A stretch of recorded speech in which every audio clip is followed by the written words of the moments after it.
What is up, YouTube? Welcome to Panfro Games, and in today's video, we'll be talking about some brand new Pokemon Scarlet and Violet news and leaks, and I am so excited because we may know the exact secret of Paradox Pokemon, and we have some theories behind the story of the Paradox Pokemon and how they relate to some main characters as well. And of course, guys, if you're new to the channel, please subscribe, like the video, I really appreciate it. Let's begin with the secret of Paradox Pokemon for Scarlet and Violet. So Riddler Coup put out a poll and asked, what's the truth of Paradox Pokemon? And then after a couple days, he put out this YouTube video.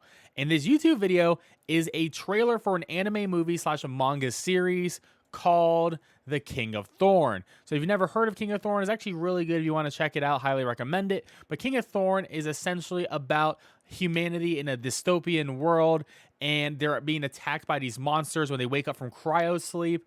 And the fact is, these monsters are actually created from someone's imagination, is pretty much the long short of it. But if you want to check it out, there is some sort of plot synopsis on the Wikipedia page. So I definitely recommend checking it out.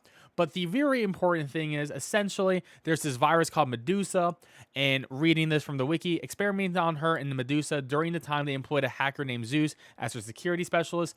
Though in doing so, they doomed themselves when he, pursuing his crazy dreams, developed an artificial way to force dreams into a suitable host and thus fabricate mind-created realities at will to accomplish his plan to force the world into a primal survival game to amuse himself. So that's the plot of the entire anime and manga, but that is essentially the secret of Paradox Pokemon.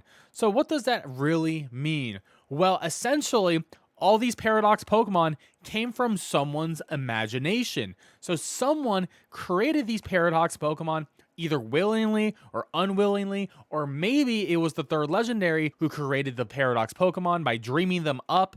So that could be the big story thing. We're not 100% sure on who created them, but it is a possibility.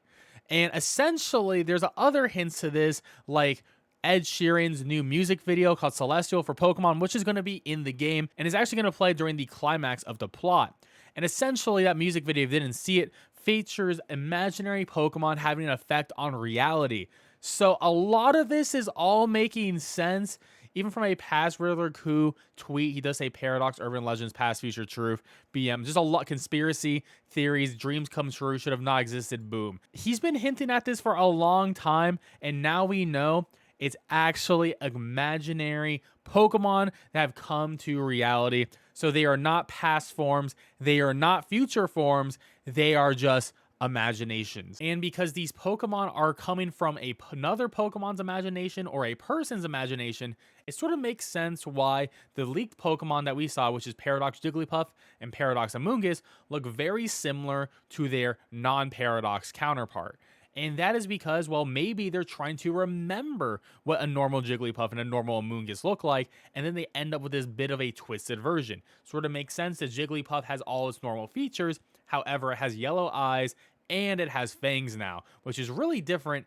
And the Amoonguss is like the same shape and everything, same color scheme, but then they added some green moss to it and some spikes on it. So I assume the other Paradox Pokemon are going to have these slight variations. I mean, maybe some of them will have some crazy variations too, but from the two we've seen, they've been very slight. So that is what I'm going to be expecting going forward with the Paradox Pokemon reveals. Now, there are two theories about who is imagining these new Paradox Pokemon. And one is going to be the third legendary, because the third legendary has always had a deal with some sort of major Pokemon concept, like Rayquaza with Megas, Necrozma and Ultra Beast, Eternatus and Dynamax. So it would make sense for the third legendary to actually follow suit and be involved with Terrestrialize, which I do think it is involved in Terrestrialize. But I'll say this, Paradox is definitely different than Terrestrializing. So I don't think it has to do with actual paradoxing, but terrestrializing, I think that is what we're going to be seeing in the DLC. Now for the second theory, which I'm actually personally a big fan of, right? And your right on says either Arvin lost one of his parents and brought one back via a weird herb dream magic, or that's what they want us to think, and it's actually our professor who lost their son and decided to bring him back via weird lore dream magic, which I can see it go both ways. So we know that Arvin is the child of the professors. He has aspects of both of them. And I have to assume that, yes, he is the kid of both of them just from the design, right? It makes a lot of sense. We also know that Arven's treasure hunting story involves him getting these weird new herbs, right? And they may have to do something with terrestrializing or paradoxing. We don't really know, but we do know that he's picking up berries and herbs and stuff on his treasure hunts. And it doesn't actually have to do with cooking. Also, Riddler Koo put out in his Twitter poll here what caused the paradox phenomenon. He says professors, Arven, third legendaries, and boxes, which box legendaries.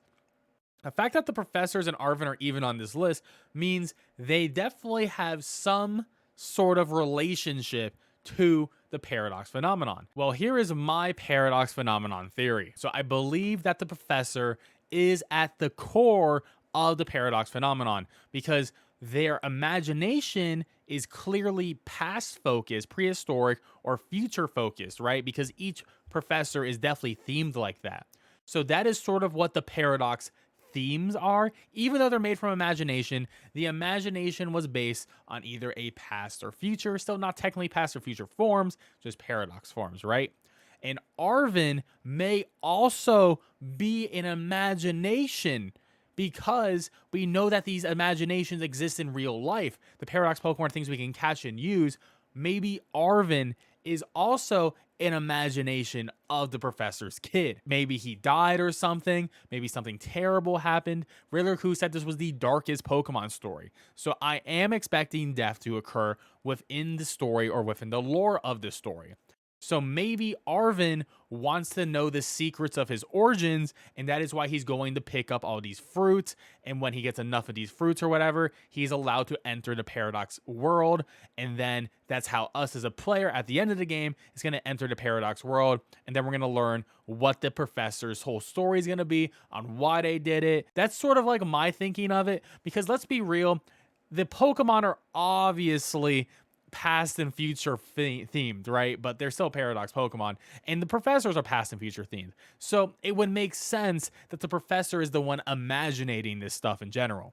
Definitely let me know what your theory is on the paradox phenomenon, because this stuff is super interesting, and honestly, we're going to find out soon, but I think the theory crafting part is one of the most favorite parts of this whole process. And there's even more reason to believe that this is based off of someone's imagination, because the first trailer features a lot of books, and when we're thinking about books and imagination, fairy tales make a lot of sense, and we saw what Paradox Jigglypuff and Paradox Amoonguss look like. You could consider them imagination forms, or even, you know, fairy tale forms for sure.